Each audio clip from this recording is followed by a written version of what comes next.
Bonjour à toutes et tous. Nous sommes très heureuses d'accueillir aujourd'hui Laura Ascon et je vais tout de suite passer la parole à Johannes pour présenter Laura. Bonjour à tout le monde. Laura a fait des études en sciences de la communication, si je ne me trompe pas, à Paris 7. Et puis, tu as fait ton doctorat à Cergy-Pontoise. Donc, du coup, voilà, j'imaginais qu'il y avait quand même des liens avec l'UCENA. Et tu travailles sur la radicalisation sur le net. Et depuis 4 ans, tu es postdoc dans des contextes divers et surtout depuis 2 ans dans le projet sur décoder l'antisémitisme. C'est un grand projet qui essaie de mobiliser l'intelligence artificielle pour analyser et identifier les instances de l'antisémitisme sur le net. Donc, on est très, très intéressé pour en savoir plus et je te donne la parole. À moins que je n'oublie quelque chose. Non, non, non, tout est parfait. Merci beaucoup. Merci à vous pour cette invitation. Donc, je vais partager mon écran, comme ça, ce sera plus simple aussi pour suivre. Voilà. Est-ce que c'est bon? Super. Ok, donc, oui, je suis depuis un peu plus de 2 ans postdoctorante à l'Université technique de Berlin dans le cadre du projet Decoding Antisémitisme, qui est mené donc à l'Université de Berlin en collaboration aussi avec d'autres centres de recherche en Allemagne et au Royaume-Uni. Donc c'est un projet interdisciplinaire, donc avec une équipe principalement composée de linguistes, mais aussi avec une équipe d'informaticiens. Et donc pour vous présenter rapidement le plan, je partirai par une présentation générale du projet avec la présentation de l'équipe, notre objectif, le corpus qu'on a constitué jusqu'à présent et la méthodologie qu'on adopte. Et ensuite, je me focaliserai plus en détail sur la notion et l'expression de l'altérité dans le discours antisémite et sur la manière dont les utilisateurs qui postent des contenus antisémites légitiment leur discours. Et après, je présenterai les résultats et quelques exemples pour aller un peu plus dans les détails. Donc, comme je disais, c'est une équipe interdisciplinaire. On travaille sur des corpus en anglais, en français et en allemand. Et donc, il y a une équipe principalement de linguistes, et c'est les trois groupes que vous voyez ici, et une équipe d'informaticiens qui s'occupe de la reconnaissance automatique. Mais même au sein de ce groupe de linguistes, on va dire, il y a plusieurs disciplines. Donc déjà, à l'intérieur au sein des linguistes proprement, donc il y en a qui sont plus spécialisés dans la pragmatique, d'autres dans la multimodalité. Et on a aussi des chercheurs en sciences politiques, en philosophie politique. Donc ces différents backgrounds nous permettent d'approcher, d'étudier le phénomène de l'antisémitisme en ligne avec sous plusieurs facettes, ce qui permet d'enrichir les analyses, les résultats, etc. Donc, l'objectif du projet, c'est d'analyser les contenus dans les médias mainstream. Donc, généralement, on utilise les contenus extrémistes dans des milieux extrémistes. Nous, l'objectif, c'était au contraire de voir comment les utilisateurs adaptent leur discours dans un milieu mainstream, donc qui est accessible à tout le monde, aux modérateurs, donc pour voir comment l'antisémitisme peut prendre des formes plus implicites, pour essayer de fuir la modération. Et donc, dans un contexte francophone, anglophone et germanophone. L'objectif final, c'est de développer un algorithme pour la détection automatique de contenus antisémites sur le web, mais non pas pour remplacer les modérateurs, mais au contraire pour fournir un outil en open access qui vienne en leur aide. Donc, que ce soit pour les modérateurs, des ONG, des institutions, donc toute entité qui est intéressé par le sujet, par la modération de contenus extrémistes et plus en particulier dans le cadre de notre projet, de contenus antisémites. Pour vous donner une idée de la structure du projet, alors ça a l'air compliqué, mais c'est plus simple que ce qui me paraît. Donc nous, on récolte les données, les raw data du web, principalement de sites web et réseaux sociaux comme Facebook et Twitter. On récolte ces données et nous, dans le step 1, donc c'est l'équipe que j'ai présentée tout à l'heure, on analyse de manière qualitative ces données à l'aide d'un guide d'annotation que je vais présenter dans un instant. Et ces analyses qualitatives nous permettent de produire des ressources, donc que ce soit des rapports d'analyse qu'on publie régulièrement, mais aussi des publications. Par exemple, on va publier une version détaillée du guide d'annotation. Et d'un autre côté, donc, on produit aussi une large quantité de données annotées qui seront utilisées dans le step 2 par les informaticiens pour entraîner la machine à détecter ces contenus en essayant de suivre les modalités d'annotation de nous, les humains, donc pour essayer de reproduire le processus d'annotation humain. Et en même temps, ces données annotées sont utilisées aussi dans le step 3, dans des analyses quantitatives pour produire des modèles statistiques, donc pour pouvoir généraliser nos résultats qualitatifs. Donc ça, c'est l'ensemble le cadre général du projet. Et donc moi, je me situe dans la première phase des analyses qualitatives, et donc c'est sur cette facette-là que je vais me focaliser aujourd'hui. Donc, comme je disais, on extrait le corpus du web et on se focalise non pas sur des mots-clés. On ne cherche pas, par exemple, des articles ou des contenus qui contiennent les mots juifs, Israël, sioniste, etc. Mais on se focalise plutôt sur des événements d'actualité qui sont susceptibles de susciter des réactions antisémites sur le web. Comme par exemple, les propos antisémites de Kanye West qui ont déjà été largement repris par les médias et qui ont, à cause de ça, généré des contenus antisémites, que ce soit sur les sites web, mais surtout sur les réseaux sociaux. On se focalise donc sur les médias mainstream, donc pour le corpus francophone par exemple sur Le Monde, les classiques Le Monde, Libération, Le Figaro, etc. Sur leur page web, mais aussi sur les pages officielles de ces médias, dans Facebook et Twitter en particulier. Parce que y a certains quotidiens qui limitent l'accès aux utilisateurs, c'est-à-dire qu'il faut s'abonner pour pouvoir lire un article et commenter. Et donc, Facebook permet au contraire à un beaucoup plus large public d'y avoir accès, de pouvoir commenter. Et aussi, le public en soi, on suppose qu'il y a des tranches d'âge beaucoup plus larges, l'adhésion politique différente. Donc, c'est un public, un lectorat qui est beaucoup plus intéressant. Et donc, on se focalise sur les sites web, mais plus en particulier sur les réseaux sociaux. Jusqu'à présent, on a collecté et annoté manuellement environ 75 000 commentaires.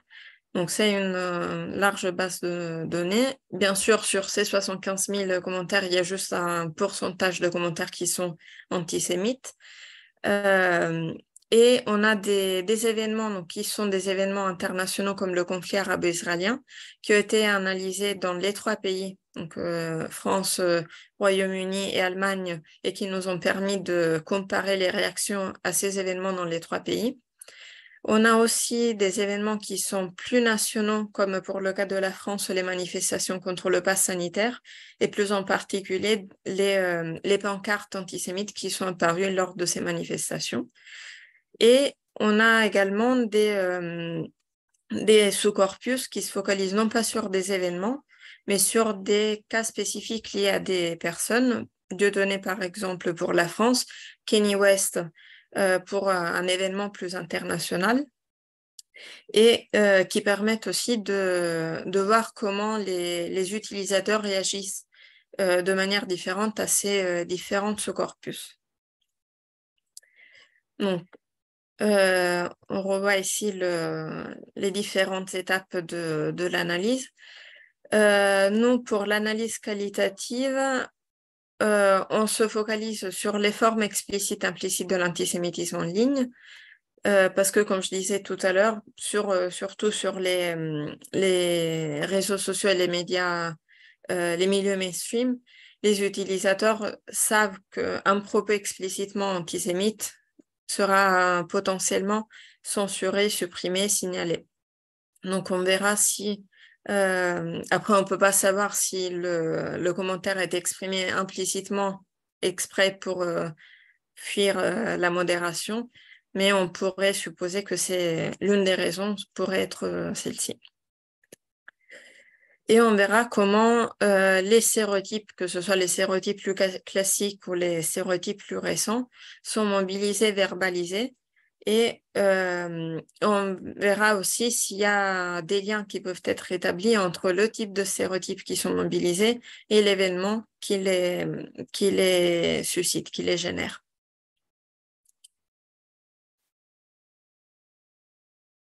Je l'ai mentionné tout à l'heure, donc on se base sur un guide d'annotation qui est assez large puisqu'il contient environ 150 codes qui comprennent une partie sur le contenu, donc on retrouve les stéréotypes classiques comme l'avidité, donc selon le stéréotype selon lequel les juifs seraient attachés à l'argent, le stéréotype du pouvoir, donc les juifs qui détiendraient le pouvoir, et des concepts qui sont plus récents, comme l'analogie qui est faite entre l'État d'Israël et le régime nazi. Donc, on a cette partie sur le contenu, après une partie plus linguistique, où on retrouve donc les codes sur, par exemple, l'expression de la menace, mais aussi sur des allusions, les jeux de mots, métaphores, etc. Et aussi des éléments sémiotiques qui sont utilisés pour annoter, par exemple, les mèmes. Donc, pour voir quel est le lien entre le texte et l'image, par exemple. Et donc, l'ensemble de ces codes ont été établis déductivement à partir de la définition de la International Holocaust Remembrance Alliance, qui a donné une définition de l'antisémitisme. Et donc, c'est à partir de cette définition qu'on a essayé d'en tirer des codes pour les identifier dans les commentaires web, mais aussi inductivement. Donc, au fur et à mesure qu'on a noté nos corpus, on a ajusté le guide d'annotation, on a ajouté des codes, on en a enlevé d'autres pour essayer de couvrir le plus de facettes possible et le plus de nuances possible aussi. Donc, pour vous donner une petite idée du guide d'annotation, donc on a la liste, donc sur la gauche, la liste des stéréotypes. Par exemple, le premier, donc l'idée que les Juifs constituent une entité autre et qui est séparée donc, de la communauté d'appartenance des utilisateurs, dans notre cas, et qui peut être basée sur une distanciation géographique, donc l'Europe contre Israël, par exemple, mais aussi sur des notions sur la base des bases culturelles aussi, par exemple. Et donc, chaque définition accompagnée ensuite d'exemples explicites, comme par exemple, les Juifs ne sont ni européens ni blancs, ils sont un peuple sémite. Donc, on exclut explicitement les Juifs, on leur nie l'identité d'Européens, même s'il y en a qui sont nés en Europe. Et on a aussi donc des exemples plus implicites, où par exemple ici, la deuxième partie de l'exemple, il voyage partout dans le monde depuis plus de 3000 ans.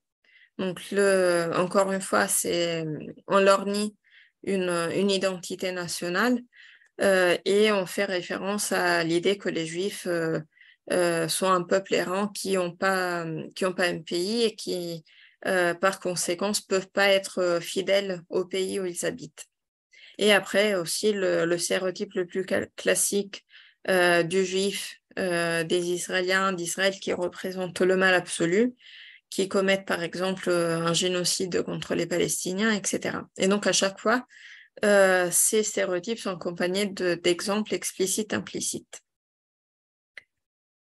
Et après, on retrouve donc les catégories plus liées au côté linguistique, comme les jeux de mots, comme par exemple Israël écrit avec 2 S, ce qui fait référence au SS nazi, et donc qui représente une analogie entre l'État d'Israël et le régime nazi. Et donc ici, on a une capture d'écran du logiciel que nous utilisons pour annoter nos corpus, qui s'appelle MaxQDA. Donc sur la gauche, en haut à gauche, on retrouve la liste des sections commentaires qu'on analyse. Et toujours sur la gauche, on a ce qui est appelé dans le logiciel Code System, qui correspond au guide d'annotation. Donc, on a toute la liste de catégories d'analyse qui correspondent au code de notre guide d'annotation, où on a donc des stéréotypes et les catégories d'analyse linguistique. Et après, sur la droite, on a l'ensemble de la section commentaires, où on peut donc associer les différents codes. Donc, si on prend par exemple celui qui est surligné « Qui dirige le monde », il fait implicitement référence aux Juifs qui détiendraient le pouvoir, qui dirigent le monde, et donc à la théorie du complot. Donc voilà, ça c'était une présentation générale de notre méthodologie d'analyse. Maintenant, je vais faire un focus sur la notion et l'expression de l'altérité, que nous entendons comme le processus discursif qui est opéré par le in-group, donc par la communauté d'appartenance du locuteur, et qui permet de se distinguer et d'exclure le out-group, donc dans notre cas, les Juifs, les Israéliens, etc. Et cette distinction est à l'origine d'une potentielle discrimination. Donc, c'est la première étape vers la discrimination, donc vers toute idéologie et discours de haine. Et donc, le fait de définir un autre permet de créer ou de renforcer le lien avec les autres membres du in-group et en même temps d'établir un lien conflictuel avec le out-group. Et dans les réseaux sociaux, dans les sections commentaires des réseaux sociaux, souvent on critique, on attaque quelqu'un qui n'est même pas présent, qui ne peut pas répondre à cette attaque. Et donc, dans ce cas-là, les autres membres du in-group deviennent le témoin de l'affaiblissement de l'autre. Et donc, il y a ce lien avec les autres membres du in-group qui se renforce.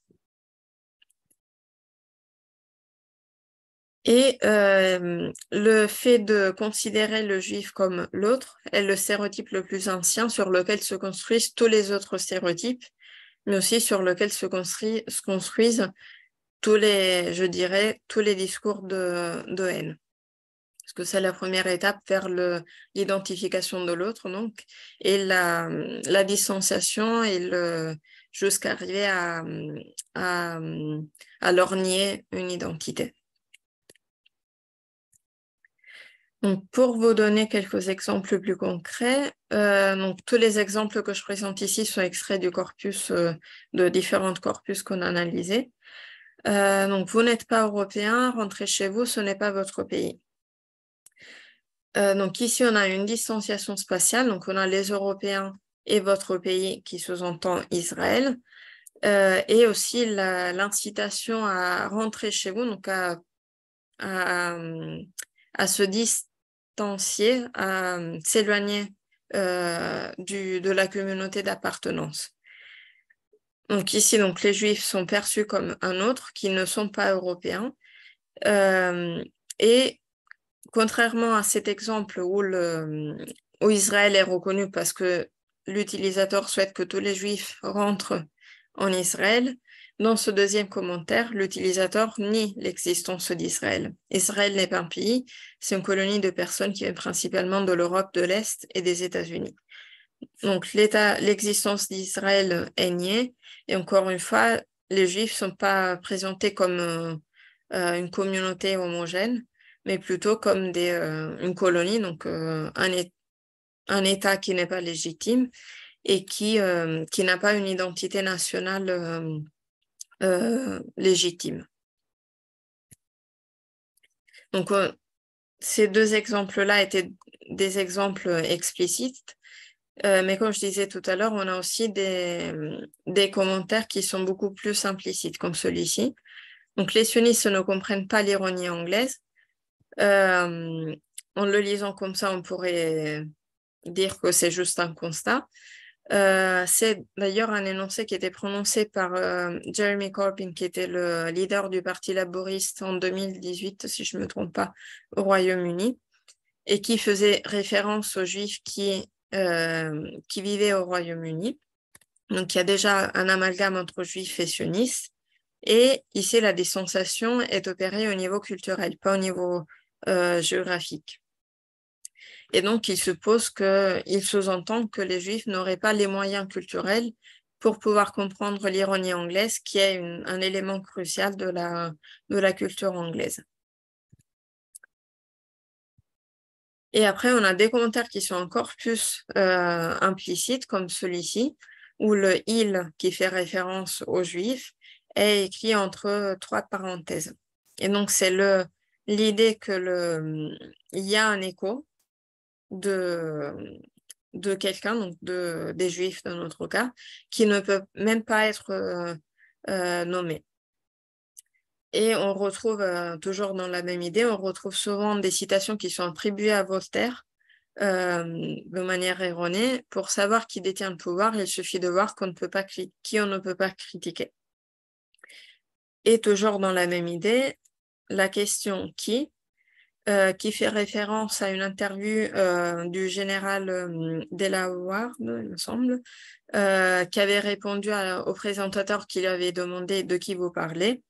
Et lui, il avait répondu de la communauté que vous connaissez bien.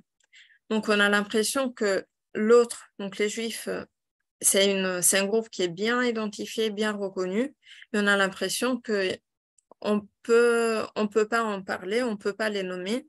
Et donc, on arrive à utiliser soit des tournures de phrases qui permettent d'éviter de les nommer directement. Et surtout dans les commentaires sur Internet, puisque c'est un langage écrit, on peut voir comment cela est reflété aussi au niveau sémiotique, comme par exemple les trois parenthèses. Donc ça, c'était sur le côté de l'altérité. Maintenant, on va voir comment les utilisateurs présentent leur contenu antisémite comme légitime sur Internet. Donc, pour se présenter comme quelqu'un qui fait autorité, qui est donc un locuteur légitime, l'utilisateur se présente comme quelqu'un qui connaît la vérité. Donc, il présente des faits qui sont présentés comme des vérités générales, qui sont incontestables. Et donc, il utilise par exemple l'indicatif, le présent de l'indicatif. Donc, Israël est un État illégitime et légal, créé par les alliés, médias et gouvernements complices. Donc, il présente ces constats non pas comme donc, elles ne sont pas présentées comme des opinions, mais comme des vérités générales. Et on retrouve la même chose ici. Donc, au niveau de l'orthographe, ça fait mal aux yeux des fois. Mais on a gardé donc l'orthographe originale pour ne pas altérer le corpus. Donc, Israël terroriste tue ou a tué des civils, des enfants. Ils n'ont pas d'âme, ces gens-là. Donc, on retrouve ici l'idée que Israël représente une entité, le mal absolu, qui n'a pas d'âme, donc qui a aussi une déshumanisation des Israéliens et qui tue donc des civils et des enfants.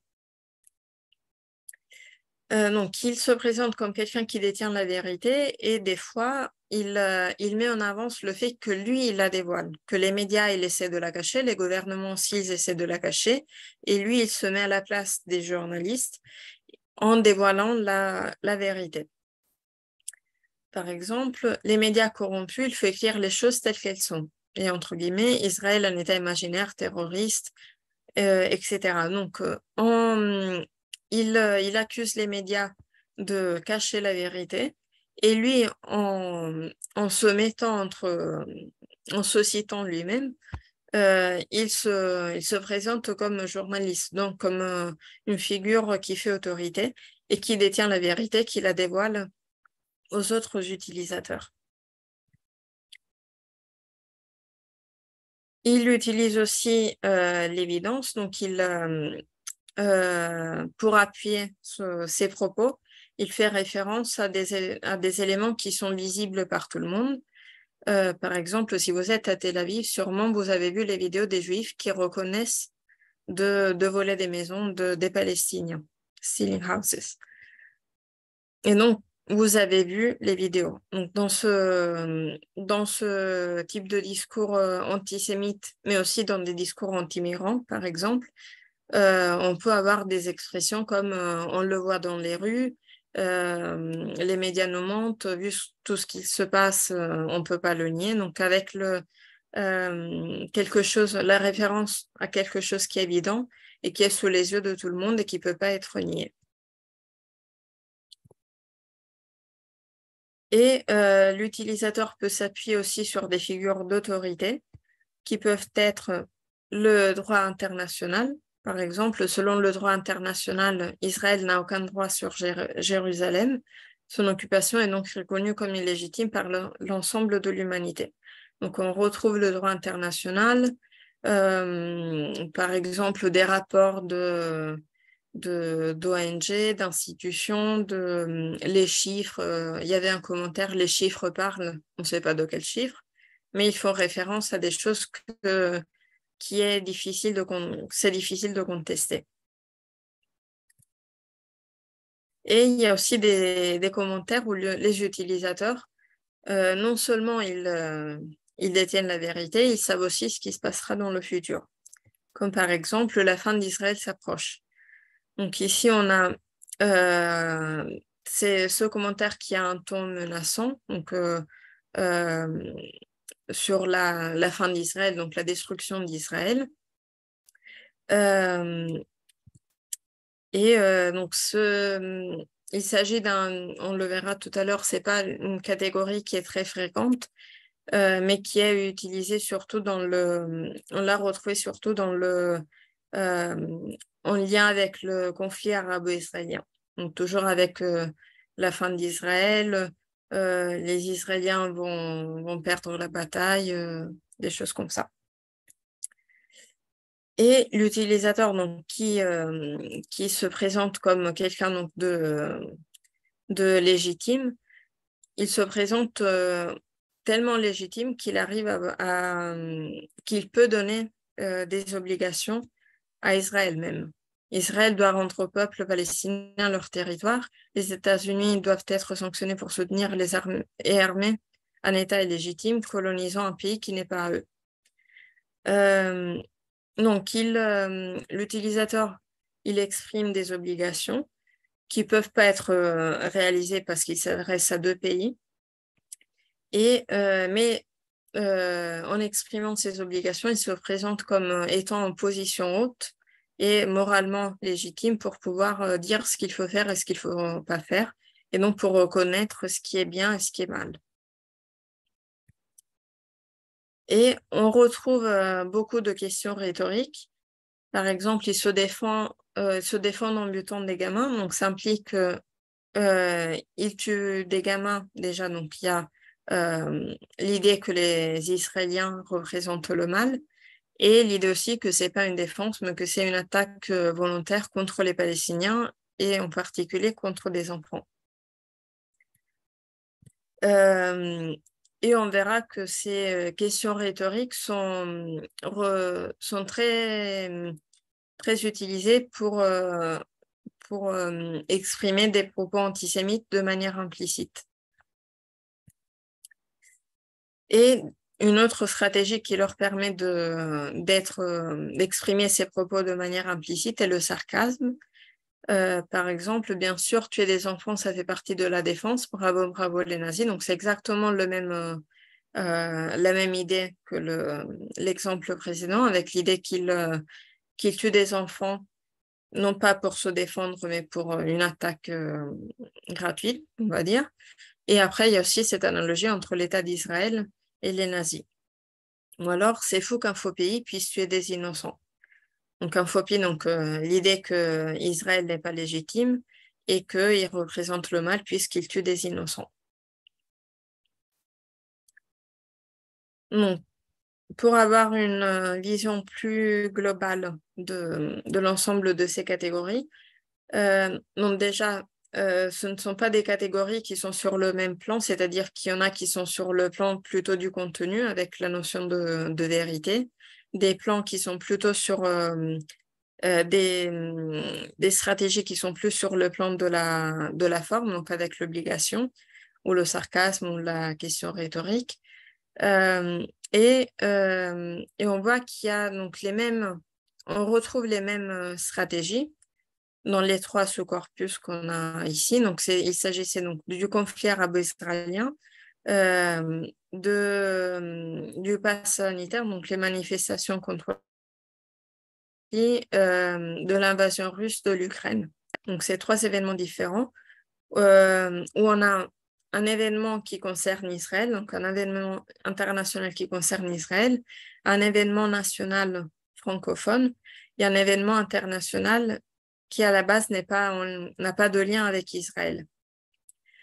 Même si, dans ce sous-corpus, on a un autre sous-sous-corpus qui concerne donc la médiation d'Israël qu'Israël a fait entre l'Ukraine et la Russie tout au début, et les propos antisémites du ministre des Affaires étrangères Lavrov, qui avait affirmé que Hitler avait des origines juives. Donc, c'est pour cela qu'on retrouve des propos antisémites dans ce sous-corpus.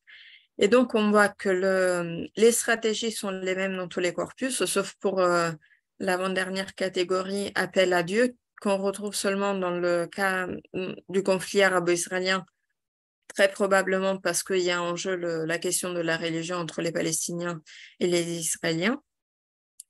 Et après, on voit que la catégorie détient la vérité est la plus fréquente dans l'ensemble des sous-corpus. Après, on voit que la question rhétorique est très présente dans le corpus sur le pass sanitaire. Et ça, je dirais que c'est dû au fait que en fait, la pancarte en question est la pancarte qui avait été brandie par Cassandre Fristo, où on avait au centre de la pancarte la question qui, qu'on a vu tout à l'heure, entourée de noms de personnes d'origine juive comme Soros, Rothschild, etc. Et donc, on reprenait souvent qui, donc question rhétorique, qui sous-entendait que les Juifs étaient derrière la pandémie, derrière la gestion de la pandémie, par exemple. Et voilà, donc ça nous donne une idée générale. Comme les corpus, d'ailleurs, ne comptent pas le même nombre de commentaires, les résultats ont été normalisés pour pouvoir comparer les résultats des différentes catégories. Donc, pour résumer, on a la vérité générale, on a vu qu'elle est la plus fréquente dans l'ensemble des corpus, et aussi la question rhétorique, qui, avec le sarcasme, est l'une des stratégies les plus fréquemment utilisées pour exprimer de manière implicite des propos antisémites. On a vu également que la fréquence des différentes stratégies varie d'un événement à l'autre, mais on a vu qu'on retrouve les mêmes stratégies. Donc, il y a une question qui se pose. Est-ce que cette catégorisation est propre juste au discours antisémite? On le trouve dans tout discours en réaction à n'importe quel événement, ou est-ce que c'est une catégorisation qui pourrait être généralisée à tout discours de haine? Et mon intuition, mais il faudrait mener des analyses sur ça, je pense qu'elle peut être généralisée à tout discours de haine. Ce qui différencie le discours antisémite des autres discours de haine, c'est l'utilisation des stéréotypes qui sont vraiment à la base du discours antisémite et qu'on ne retrouve pas, par exemple, dans les discours anti-migrants. Et donc, nos analyses montrent que l'antisémitisme s'adapte facilement. Donc, on retrouve des stéréotypes classiques comme celui de l'avidité du pouvoir, même en lien avec des événements d'actualité. Et on le retrouve aussi dans l'ensemble des positions politiques, que ce soit vers la gauche, vers la droite, et aussi surtout dans les milieux mainstream. Donc, ce n'est pas quelque chose qu'on retrouve seulement dans les milieux extrémistes, mais c'est quelque chose qui est de plus en plus accessible à toute la société. Et en plus, nous, par exemple, pour le corpus du conflit arabo-israélien, donc on s'était focalisé sur la phase de recrudescence de mai 2021, et on a vu que même des mois et des mois après, on retrouvait des contenus explicitement antisémites. Donc, si on retrouve, même des mois après, des contenus explicitement antisémites sur les milieux mainstream, les contenus implicites seront encore plus difficiles à détecter, donc seront de plus en plus présents. Et on a vu aussi, comme on analyse les contenus en français, anglais et allemand, on a vu dans nos analyses qu'un même événement peut générer des réactions et des stéréotypes différentes selon le pays. Par exemple, pour le cas de Kanye West, on a comparé donc les réactions en français et en anglais. On a vu encore une fois que les stéréotypes et les concepts qui sont mobilisés sont les mêmes dans les deux pays. Mais on voit clairement qu'en France, on a plus tendance à faire référence au fait que les Juifs détiendraient le pouvoir, alors qu'au Royaume-Uni, on retrouve plutôt des références au fait qu'on ne peut pas critiquer les Juifs, sinon on est tout de suite classé comme antisémite, en faisant référence à ce qui s'est passé avec Kanye West.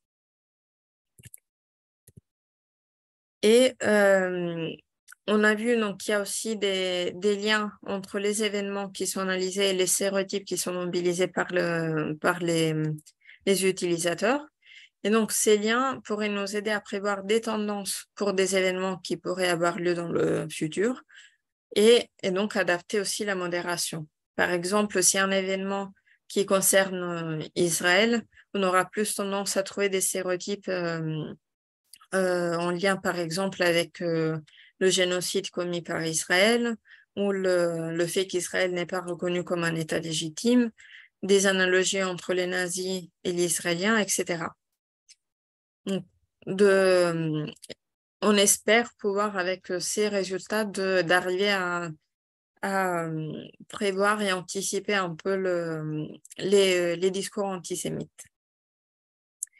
Et donc, les résultats sont publiés régulièrement régulièrement, maintenant le projet arrive bientôt à sa fin, donc il y aura un dernier rapport qui sera publié en février 2024. Celui-ci, donc, où on retrouve les analyses sur Kanye West, a été publié en avril dernier.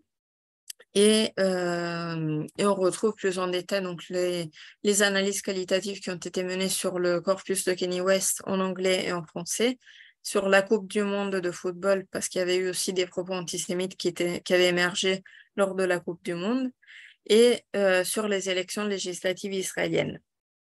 Et après, il y a aussi une partie qui est plus focalisée sur la partie de l'intelligence artificielle, Moi, je ne suis pas du tout une spécialiste de ça, donc c'est pour ça que j'ai préféré éviter de dire des bêtises sur le sujet. Et je vous remercie pour votre attention.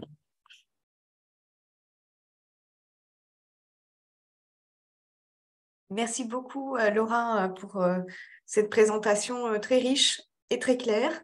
Je vais peut-être donner tout de suite la parole pour des questions. N'hésitez pas à... alors, peut-être en attendant, moi j'aurais peut-être une première question sur la façon dont vous avez, après voilà, mayonnaise, donc j'ai trouvé que c'était très intéressant d'avoir gardé les graphies natives.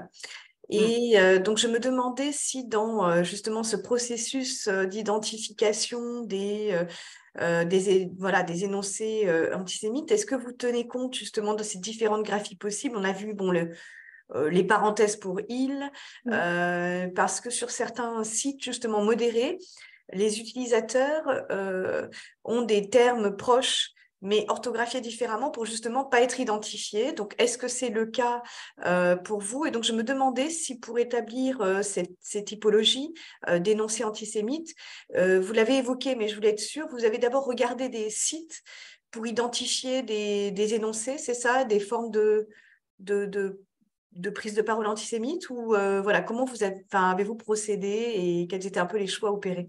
Oui. Alors, dans le guide d'annotation, on a effectivement une section qui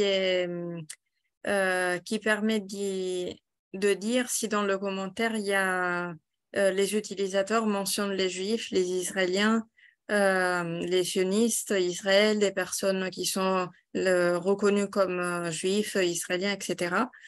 Et on l'utilise même si par exemple, si Israël, dans le cas de l'exemple Israël écrit avec 2S, on utilisera le code Israël, donc qui permet ensuite pour les informaticiens de dire là, il y a Israël qui est mentionné. Et l'idée, c'est d'apprendre à la machine que Israël, dans certains cas, il apparaît avec 2S. Donc, dans notre annotation, il y a on indique qu'il y a l'orthographe classique, on va dire, mais qui est associé en même temps aux différents types d'orthographe possibles qu'on peut retrouver. Mais cela est fait au fur et à mesure qu'on annote. Enfin, comment dire, certains, on peut déjà les imaginer, mais on attend plutôt qu'ils apparaissent dans le corpus pour le noter. Okay. Merci. Et est-ce que vous avez d'abord étudié les sites qui étaient antisémites pour observer un petit peu des rhétoriques? Non. Non. On est parti vraiment que du mainstream, justement pour s'éloigner de ce qui est déjà fait, parce qu'il y a des travaux, des projets qui analysent les milieux extrémistes, et pour voir déjà pour prouver que l'antisémitisme, on le trouve désormais même dans les milieux mainstream, et pour voir comment ce discours est adapté à ce milieu spécifique. Et après, effectivement, il pourrait être intéressant de comparer, de voir s'il y a si on retrouve des mêmes manières d'écrire ou de... Oui, puis même ça peut être intéressant de voir s'il y a un interdiscours finalement, et Oui. puis s'il y a une adaptation, parce qu'en fait, il y a des stratégies de communication qui sont très poussées de la part de ces activistes en fait en ligne, et donc ils arrivent justement à adapter pour être, vous le disiez, ils anticipent les processus de modération en fait. Oui, tout à fait. Mais le projet arrive à terme officiellement en octobre. Après, il y a juste une partie de l'équipe qui va continuer les recherches. Il y a quelqu'un qui va qui va approfondir justement le volet plus extrémiste. Il y en aura un autre qui se focalisera sur la multimodalité, qu'on a vu qui n'était pas très fréquente, au moins sur Facebook et Twitter, pour aller un peu plus loin et ouvrir d'autres pistes de recherche pour la suite. Merci. Yohannes? Oui, merci pour cette communication. Je m'interroge sur les limites d'une approche qui focalise sur la surface linguistique. On voit ici dans la collection des données un tas d'expressions d'une qualité plus ou moins douteuse et on n'apprend rien, on ne peut rien savoir sur les processus derrière, les raisonnements, les processus cognitifs, les processus sociaux aussi, qui expliquent peut-être que chaque fois, on a affaire à des choses assez différentes. Il y a au minimum des antisémitismes de gauche et de droite. On a vu très clairement l'essor des antisémitismes de gauche ces derniers temps. Et je pense qu'il faut bien distinguer entre au moins ces deux choses-là, puisque se nourrit des valeurs différentes. Il y a des problématiques assez différentes. Et ça se voit très bien quand on essaye de parler avec un mélanchoniste sur le problème, ils ne comprennent rien du tout. Normalement, en fait, au moins, ils ne comprennent pas. Au pire, ils se croient encore des victimes de quelqu'un voilà, qui essaye de cibler des messages inventés dans un discours qui n'a rien à voir avec le racisme, avec l'antisémitisme, etc., dans cette perspective-là. Donc, et je pense qu'ils ont raison d'un certain degré. L'antisémitisme de ce type-là, qui est post-colonialiste souvent, qui est un peu anti-globalisation, n'a rien à voir avec l'antisémitisme traditionnel qui animait des nazis. Donc, en même temps, la question, ce serait de savoir en quoi ce nouvel antisémitisme est-il antisémitique ou non, antisémite ou non. Je pense que oui, mais après, bien sûr, en fait, c'est des termes qui discréditent et c'est pas facile d'avoir une conversation productive, constructive avec les gens concernés parce que c'est des termes comme les sexistes, comme racistes qui détruit la personne. Donc, les personnes sont normalement pas trop inclinées à participer dans cet échange. Mais bon, je pense que ça, c'est un détail. La chose qui me gêne un peu dans le projet, c'est de ne pas vraiment rendre compte de ce iceberg de pratiques sociales, de valeurs, de visions, de savoir qui est derrière, qui fait que chaque fois qu'on a peut-être des choses, des phénomènes différents, et ce serait bien d'expliquer, de rendre compte de ces pratiques différentes qui animent un phénomène qui, au final, s'exprime par des formes un peu convergentes. Mais en fait, il peut y avoir une très grande hétérogénéité derrière. Oui, je suis tout à fait d'accord sur la limite. Après, je pense que c'est dans notre projet, dans le cadre de notre projet, c'est dû aussi au fait que l'objectif final, c'est la détection automatique. Et que ce qui est malheureusement, c'est à la mode et donc l'objectif, c'est de fournir le plus possible de données à noter à la machine pour qu'il s'améliore de plus en plus et pour faire en sorte que ces contenus antisémites soient reconnus automatiquement sans se demander est-ce que derrière il voulait dire ça, est-ce qu'il a dit ça parce que la personne a vécu ça, par exemple. Mais je suis d'accord que on le voit même dans nos données, par exemple, les deux exemples que j'ai donnés au début, il y en avait un qui légitimait l'existence d'Israël, il y en avait un autre qui, au contraire, qui niait l'existence. Donc, même au sein d'un seul groupe, enfin, si on peut définir un groupe, il y a des visions qui vont pas dans la même direction. Et même pas au niveau des utilisateurs, mais même au niveau, nous, on a choisi la définition de la International Holocaust Remembrance Alliance, qui considère que l'antisionisme, c'est antisémite, alors qu'il y a une autre définition, la Jérusalem, une autre définition, mais du même niveau, qui au contraire le considère comme pas antisémite. Donc il y a même des différences dans les autres,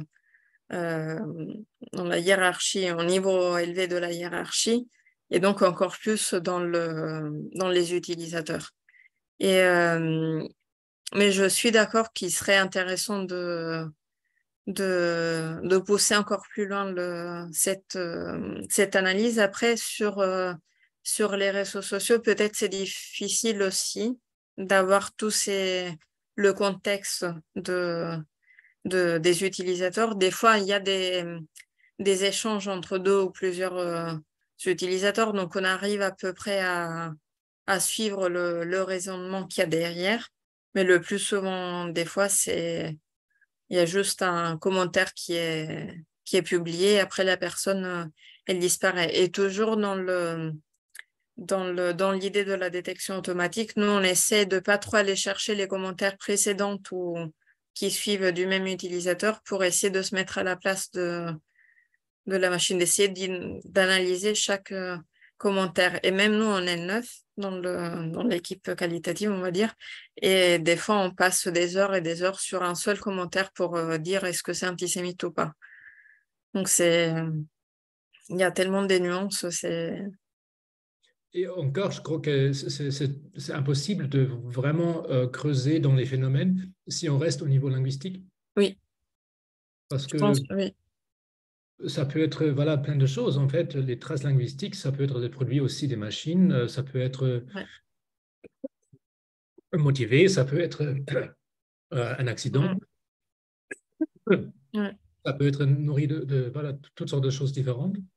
Et par exemple, aussi toujours sur le niveau linguistique, c'était il y a 2 semaines, j'avais soumis un article sur ces sujets-là et il y avait l'un des évaluateurs qui avait dit mais là, la faute d'orthographe, peut-être c'est juste une réaction à chaud que l'utilisateur a exprimée de manière spontanée.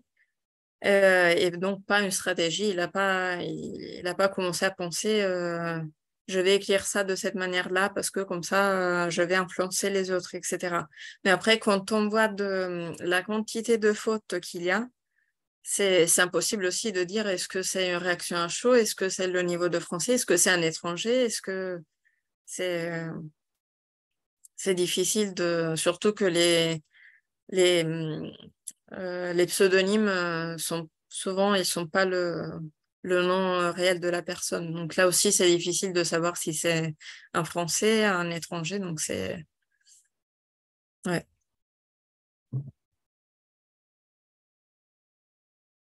Oui, Oksana? Oui, merci.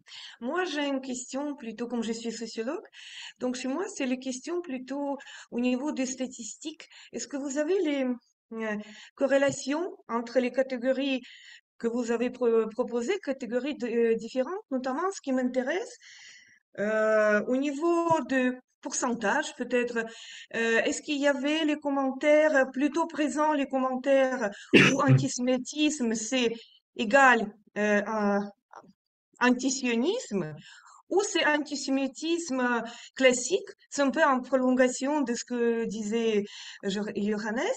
Donc c'est un peu aussi l'idée, est-ce que l'antisémitisme classique, comment dire, quotidien un peu, est-ce qu'il est toujours présent et où il est moins présent, où vous n'avez pas posé cette question-là?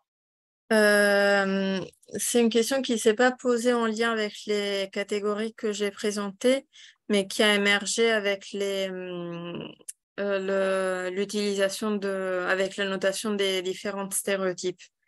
On voit qu'il y en a qui sont, enfin, quand il y a un événement qui est en lien avec Israël, la plupart des fois, c'est des catégories qui sont en lien avec l'antisémitisme plus récent, en lien avec le sionisme, etc., même si ce n'est pas dit explicitement les sionistes. Le terme sioniste est très rare. Et alors que dans des événements comme celui contre le pass sanitaire, on retrouve le fait qu'il y a les Juifs qui détiennent le pouvoir, qui sont mesquins, qui sont euh, hypocrites, qui se cachent, etc. Donc, il y a une relation effectivement entre les stéréotypes qui sont exprimés et l'événement qui est à l'origine. Mais je n'ai pas analysé s'il y a un lien avec le type de stratégie qui est utilisé. D'accord, merci.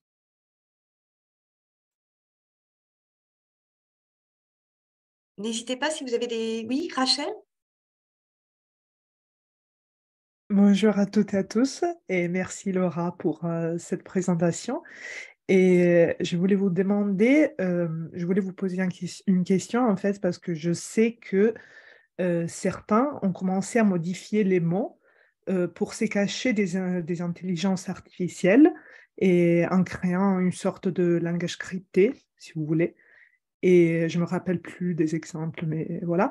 Et je voulais vous demander comment, selon vous, l'intelligence artificielle, mais surtout les modérateurs, vont faire face à ces phénomènes.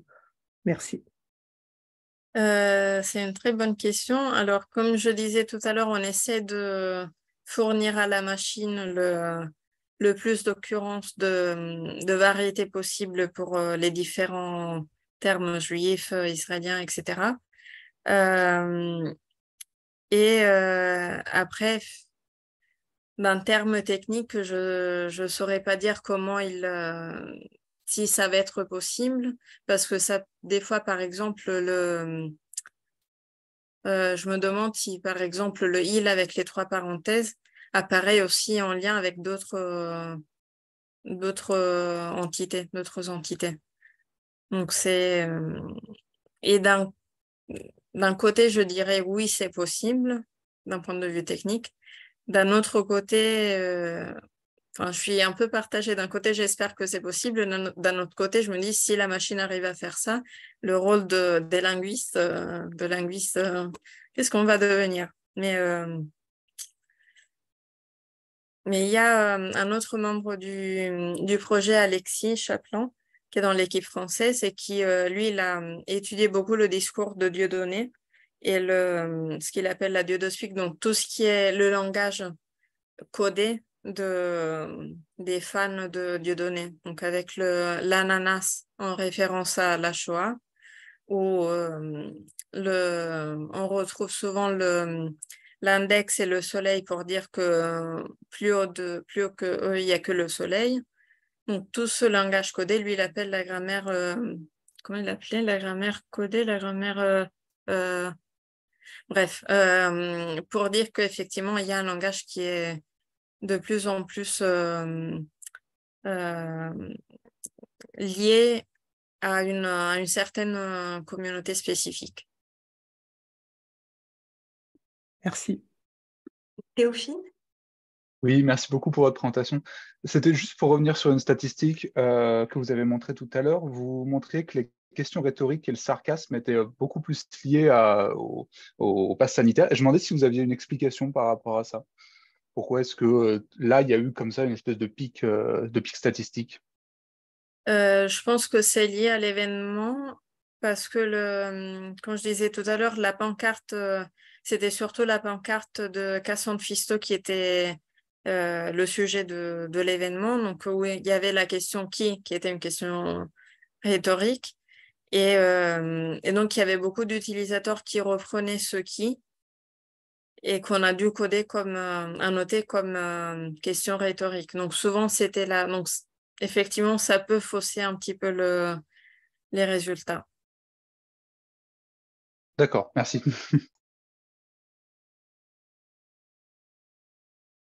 D'autres remarques ou questions? Moi, je voulais un peu rebondir sur la remarque de Rachel et puis ce que je disais tout à l'heure sur l'existence d'un crypto-langage. Il me semble que, et puis sur les stratégies, un peu ce qu'évoquait aussi Yohannes et Oksana sur l'aspect un peu groupe qui mobilise et qui interviennent sur des réseaux, il me semble qu'il y a peut-être en termes d'intensité, enfin, voilà, je pense aux travaux un peu sur la dynamique du web en termes de réseaux sociaux. Il y a des rendements discursifs, des rendements conversationnels. Bon, donc il y a un côté des paroles qui vont circuler plus que d'autres. Et on trouve aussi cette idée justement dans ces cryptolangages, cette capacité de pouvoir passer un peu sous les radars des modérateurs, c'est-à-dire qu'il y a une anticipation des logiques. Et donc, je pense que ce qui serait peut-être intéressant, c'est parce qu'il y a le volume des données. Yohannes disait, bon, c'est vrai que cette approche est limitée, mais de fait, aujourd'hui, les réseaux sociaux sont quand même confrontés à respecter la législation, et donc c'est un délit, les propos racistes ou antisémites, et donc voilà, il y a cette obligation, et en même temps, une difficulté. Moi, j'avais travaillé sur un site de pétitionnement en ligne, et la personne qui faisait le site était totalement incapable de modérer les commentaires, et parfois dans les commentaires, c'était très compliqué. Donc, il y a une nécessité peut-être d'observer la façon, comme ça a été fait pour Dieudonné, la façon dont des groupes vont mettre en place un ensemble de rhétorique, de lexique, crypté parfois pour justement ne pas être repéré, donc anticiper aussi les infractions finalement qui peuvent être liées à ce type de discours, et pour permettre de toujours être, j'ai envie de dire, à jour sur la façon dont on s'exprime et ces énoncés circulent, sachant qu'il y a peut-être des stratégies, on va dire, d'activistes, de groupes très actifs. Et de ce point de vue-là, vous parliez des médias mainstream, mais c'est vrai que moi, parfois, je regarde des commentaires du Monde ou d'autres, et je suis parfois choquée par effectivement certains commentaires. Donc, il y a cette idée aussi d'occuper l'espace numérique. Donc, il y a, j'ai envie de dire, des activistes, et puis après, comme on l'a dit, des paroles qui peuvent être, ça n'empêche pas qu'elles soient antisémites ou racistes, mais en tout cas, moins stratégiquement structurées en termes de groupes actifs sur les réseaux. Donc, peut-être que ça serait intéressant de distinguer aussi ces deux ensembles de discours, avec des discours peut-être un peu plus pensés en termes de stratégie, avec des lexiques qui changent très vite pour pas être repérés, et puis d'autres formes d'énoncés qui relèveraient d'un antisémitisme banal ou voilà, et d'un racisme banal qui existe aussi. Oui. Oui, effectivement, c'est très intéressant. J'étais en train de penser ce type de langage codé qui est spécifique à une communauté, dans notre cas de Dieudonné. J'étais en train de réfléchir, je crois, parce qu'on avait analysé dans le contexte anglophone d'autres cas qui concernaient des individus spécifiques, et je pense pas que c'était aussi prononcé. Après, je pense aussi la figure de Dieudonné qui naît comme comédien, donc des sketchs dont c'est la nature de la personne, je pense, qui facilite aussi la création d'un langage plus codé. Mais j'ai l'impression que c'est spécifique. Là, je l'ai mentionné rapidement tout à l'heure, le fait qu'on a l'impression qu'on peut pas, de plus en plus, on peut pas les nommer, que c'est qu'il faut l'exprimer de manière implicite, que ce soit la référence aux Juifs, aux Israéliens, ou que ce soit la référence au stéréotype qui est mobilisé. Moi, dans mon postdoc précédent, j'avais analysé les discours anti-migrants, et là, en revanche, c'était explicite à l'extrême. Il faut que le bateau coule, il faut les renvoyer. Enfin, c'était beaucoup plus choquant alors que là, peut-être parce que c'est basé sur des stéréotypes, donc c'est pas un langage violent en soi, mais c'est beaucoup plus nuancé et implicite par rapport à d'autres discours de haine. Mais je pense aussi que c'est lié aussi au fait que ça constitue un délit ou pas. C'est-à-dire qu'il y a aussi une anticipation des poursuites qui fait, parce que pour avoir travaillé sur d'autres questions comme ça, où là, c'était pas une question judiciaire, mais c'est aussi les figures, par exemple sur les violences faites aux femmes, elles vont être vraiment insultées, enfin, etc. Alors que les violences faites sur des enfants, les discours, on va dire, violents sont beaucoup plus rares parce que la figure de l'enfant... donc, je pense qu'il faut vraiment adapter aussi. Je pense que dans le cadre de l'antisémitisme, il y a peut-être aussi cette dimension légale qui expliquerait qu'on soit beaucoup plus violent par rapport aux migrants, même si là, voilà, c'est pas pour excuser du tout, hein, mais... Théophile, hein. Oui, c'est pour rebondir sur cette idée. C'est une idée qui me vient comme ça parce que je travaille un petit peu sur la théorie du complot et qui sont assez liées avec les questions antisémites. Et je me demandais aussi dans quelle mesure ce langage codé, il pouvait pas, je ne sais pas ce que vous en pensez, se lier à un plaisir de la dissimulation et aussi un plaisir heuristique, le plaisir de faire émerger, un peu ce qu'a pu faire d'ailleurs Dieudonné dans des sketchs, l'idée de faire émerger une vérité dissimulée, cachée, voilà, et donc garder cette espèce de langage codé, c'est aussi maintenir cette espèce maintenir cette position où on est détenteur d'un savoir et on est détenteur d'une vérité qui ne doit pas être dit, qui est dissimulée à la majorité. Et en fait, tout simplement, quelque chose comme une forme de connivence et de plaisir, tout simplement. Je ne sais pas ce que vous en pensez. Oui, je pense qu'il y a ça joue aussi. Après, je pense qu'il faudrait, comme on disait tout à l'heure, des études peut-être plus en sociologie, psychologie qui pourraient aller creuser ça un peu plus en profondeur. Mais intuitivement, je dirais aussi que ça joue parce que il y a des utilisateurs qui présentent leur vérité comme un constat et d'autres qui mettent vraiment l'accent sur le fait en nommant qui mettent en avant le dévoilement de la vérité, comme vous le disiez, sans vouloir l'étaler, la rendre accessible à tous, et que ça reste dans la communauté. Il y avait Rachel, je ne sais pas si vous vouliez reprendre la parole, et Johannes, Rachel? Oui, c'était la même question que Théophile, en fait. Je voulais juste remarquer que c'est peut-être à cause des théories du complot aussi qu'il y a ces langages cryptés, codés, et voilà, c'est ça. Johannes? Je pense que c'est bien intéressant et productif. Juste une remarque, et c'est peut-être même pas une question, sur cette vision de l'intelligence artificielle qu'on pourrait utiliser. Normalement, en fait, l'intelligence artificielle ne comprend pas, mais voilà, en fait, elle sait gérer des contenus et de manière assez impressionnante, on le voit. Et je pense que derrière cette vision de la technologie pour ces fins-là, il y a cette idée que voilà, il y a des propriétés au niveau du contenu dans le discours qu'on peut identifier avec ces technologies-là, alors qu'en réalité, ça reste des instruments. Ça reste des instruments pour quelqu'un de juger quelqu'un. Et donc, qualifier quelque chose d'antisémite, c'est pas neutre, c'est toujours un acte politique, c'est toujours une praxis juridique, hein, d'une certaine façon, si on met au service ces technologies aux grandes entreprises technologiques, vous verrez bien comment ça fonctionnerait. Hein. Ce serait une sorte d'appareil, une machine politique, hein, pour procéder avec des micro-actes de jugement politique, alors que voilà, il y a peut-être cette illusion qui se crée avec d'être automatique, neutre, apolitique, ce qui n'est pas du tout le cas, absolument pas du tout.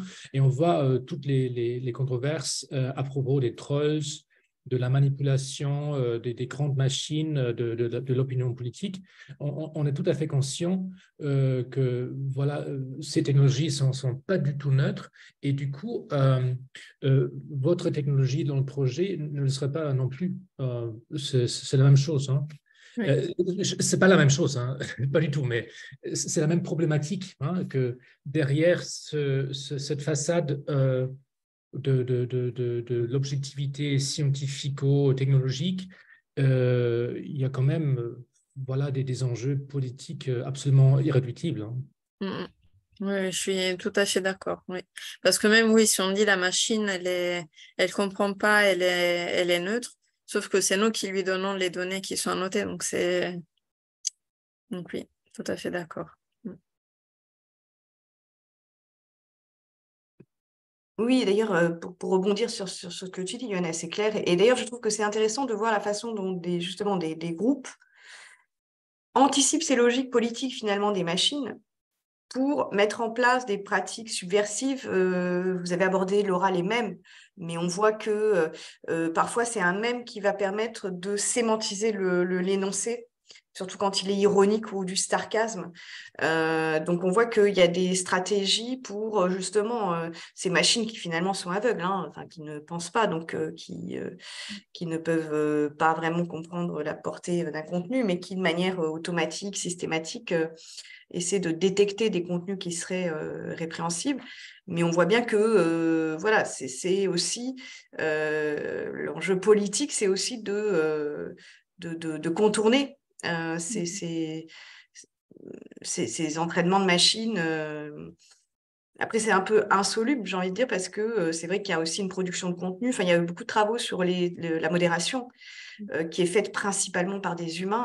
Hein, quand même, et on voit la difficulté de mettre en place des systèmes de détection automatique, en fait. C'est extrêmement complexe. D'autant que ça veut dire, comme on l'a vu avec les cryptolangages, que ce soit réactualisé en permanence. Donc, c'est un peu Sisyphe quand même, hein, comme projet, c'est important. Et d'ailleurs, je voulais vous demander, le projet a été, j'ai envie de dire, mis en pratique, est utilisé pour détecter des énoncés et par qui? Enfin, voilà. Actuellement, donc, il y a les informaticiens du HTW de Berlin qui sont en train de travailler sur l'amélioration de leur algorithme. Par contre, c'est encore en phase de test. Donc, on n'est pas encore là. Et j'avais une chose à dire et c'est passé. Non. Bon, ça reviendra. Et est-ce que vous savez si les médias sont demandeurs, en fait, aussi, ou plus que les réseaux sociaux? Parce que si on regarde, je pense que c'est plus... mais voilà, je me trompe, hein, peut-être. Est-ce que vous savez un petit peu quels sont les acteurs qui sont plus demandeurs que d'autres dans pour l'intérêt de cet outil? Je pense pour l'instant, je crois côté Allemagne, ils ont eu des retours positifs plutôt de ONG. Les médias, d'ailleurs, on avait essayé d'en contacter plusieurs, que ce soit pour leur demander les données qu'eux, ils avaient déjà modérées. Il n'y a personne qui a répondu, je pense, pour pas montrer qu'il y a tels propos sur leur plateforme. Et aussi pour diffuser nos résultats, parce que pour montrer que c'était en lien avec ce qu'ils faisaient. Et on n'a jamais eu de retour. Donc, je ne sais pas si après, s'il y aura le résultat final de l'algorithme à ce moment-là, ça les intéressera. Et aussi, voilà, c'est revenu sur le contre-discours. Je suis en train de travailler sur les contre-discours dans les mêmes sections commentaires, les contre-discours d'utilisateurs lambda, qui essaient un peu de contrer les commentaires antisémites. Et je suis arrivée à la fin de l'analyse en me demandant est-ce que même essayer de contrer l'antisémitisme en ligne est efficace, parce que finalement, ça génère encore plus de commentaires antisémites. Donc, est-ce que finalement, essayer individuellement, parce que éthiquement, on a envie d'essayer de contrer, est-ce que c'est utile, est-ce qu'au contraire, ça génère encore plus de contenu antisémite. Oui, je pense que c'est une vraie question. Hein, Ouais. Et c'est un peu la même question avec les modérateurs. Le fait qu'il y a plus de modérateurs, que ce soit automatique ou humain, amène les utilisateurs antisémites à adapter leur discours et ce qui rend après la détection plus difficile. Donc, c'est un peu le... Ouais.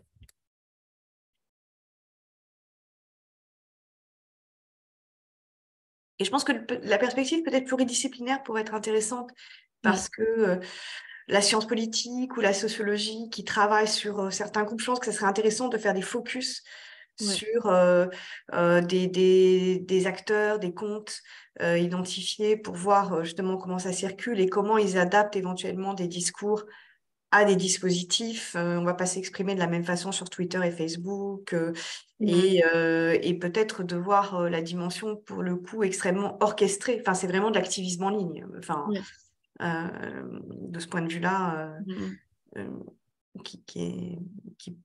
qui sera intéressant d'observer pour mesurer aussi l'ampleur ou non du phénomène. Enfin, voilà, c'est une des questions que je m'étais posée par rapport au volume de données que vous avez collecté. Voilà, est-ce que c'est un phénomène finalement assez fréquent ou pas? C'était un peu, vous avez montré par rapport à certains événements, mais est-ce qu'on trouve finalement une sorte de discours antisémite un peu constant? Enfin voilà, peut-être, je sais pas si vous avez des éléments là-dessus. Alors, c'est généralement dans chaque sous-corpus qu'on a, donc chaque événement, généralement, ça dépasse pas le 13-14% des commentaires qu'on analyse. Et contrairement à ce qu'on s'attendait, en Allemagne, le niveau d'antisémitisme est beaucoup plus bas qu'en France et au Royaume-Uni. Donc ça, comment? Ça vous étonne? Oui, après peut-être c'est logique vu le passé de l'Allemagne, donc les gens sont plus, au contraire, s'éloignent de cette idéologie-là. Mais on s'attendait pas peut-être à ce que ce soit plus élevé qu'en France au Royaume-Uni, mais que ce soit au moins à peu près similaire, alors qu'à chaque fois, on se retrouve à la fin des analyses en disant non, finalement, c'est pas un corpus qui nous intéresse parce qu'il y a 1 ou 2% de commentaires antisémites. Ce qui est bien, hein, mais, en termes de... En Allemagne, il y a eu un débat dans la gauche sur l'antisémitisme qui n'existait pas dans les autres pays, sur voilà, les figures, les mécanismes qui ne sont pas explicitement antisémites, mais qui reproduisent un peu les mêmes formes, les mêmes raisonnements. Et cette critique à l'intérieur de la gauche radicale n'existait absolument pas en France ou en Grande-Bretagne. Au contraire, la gauche populiste radicale, extrême gauche, était le plus affectée par ces dynamiques anti-Israël. En fait, je me garde un peu des étiquettes trop lourdes, mais en fait, on voit très clairement des différences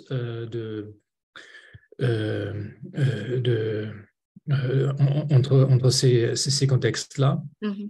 Et en fait, les choses qui sont parfois lancées en France ou en Grande-Bretagne sont incroyables, franchement. Et ça ne s'est pas amélioré ces derniers temps. Et on voit qu'il y a beaucoup de gens qui émigrent. On ne sait pas si c'est que pour ça, mais en Allemagne, en fait, je ne dirais pas du tout que ça n'existait pas. Le problème en Allemagne, c'est que en fait, c'est souvent, je pense que ça va avec cette idée, on ne peut pas dire ça. Avec cette émotion, cet affect d'être censuré par voilà, l'histoire, par les instances, par le politiquement correct. Et du coup, c'est précisément là où voilà, on rentre dans la spirale antisémite. Et Mais je pense que dans la gauche allemande, depuis 20-25 ans, il y a eu des débats qui sont encore à faire et on le voit un peu que ces débats ont lieu en Grande-Bretagne maintenant avec Keir Starmer qui est toujours très clair, qui est aussi beaucoup plus centriste que Corbyn. Et du coup, cette critique vient beaucoup plus du centre contre voilà, les extrêmes, alors qu'en Allemagne, il y a eu une critique antifasciste, antisémite des extrêmes. Mhm. Oui, oui. Et en fait, une question que j'aurais dans ce contexte-là, c'est peut-être de faire la distinction entre les professionnels de la communication et ceux qui cliquent, voilà, qui lancent les choses dans l'anonymat. Et ce que je trouve très intéressant, c'est de voir cette incapacité de certains leaders très expérimentés, très rodés devant ce phénomène d'antisémitisme. C'est comme si, après 30 ans de politique active, ils n'ont toujours pas trouvé les mots juste pour parler d'un phénomène. Ensuite, ils se sentent attaqués ou voilà, ils dénient au lieu de comprendre qu'il y a des systèmes discursifs qui produisent des tensions, des problèmes, des culpabilités. Et en fait, bien sûr, c'est difficile de rabattre tout sur l'individu. Et c'est aussi peut-être la tendance qu'on a si on prend l'approche linguistique. Hein. Il y a un individu qui dit quelque chose, puis on juge, alors qu'il faut clairement dire que ce sont des mécanismes très, très, très systémiques qui produisent des positions, qui produisent des hiérarchies, qui produisent des énergies affectives. Et je suis franchement impressionné par l'incapacité de certains leaders de gauche devant ce phénomène, qui sont tout à fait voilà, conscieux du racisme et tout ça, alors que les leaders de droite, ils savent parfois plus que voilà, ce qui se dit d'une certaine façon peut voilà, donner voilà, à des suites, à des résonances, à toutes sortes de dynamiques qui ne sont pas forcément contrôlées par eux. Du coup, ils sont un peu plus prudents. Moi, je suis de gauche, hein, pour être très clair. Mais voilà, en fait, cette problématique de l'antisémitisme dans la gauche me semble vraiment quelque chose où il y a quelque chose à apprendre, hein, de projet. Hein, c'est pour ça que je pense que c'est extrêmement important de travailler là-dessus. Ouais. Mais c'est surtout l'équipe anglophone qui travaille, il compare les résultats des commentaires au quotidien de gauche, au quotidien de droite. Parce que on a l'impression que là, actuellement, je travaille sur les corpus anglais et la question de oui, mais la droite, oui, mais la gauche, on voit que le journal est de ce côté-là. C'est beaucoup plus marqué qu'en France, par exemple. Et on arrive beaucoup plus facilement à étudier peut-être ce phénomène non seulement sur le plan des figures politiques, mais aussi au niveau des utilisateurs qui commentent.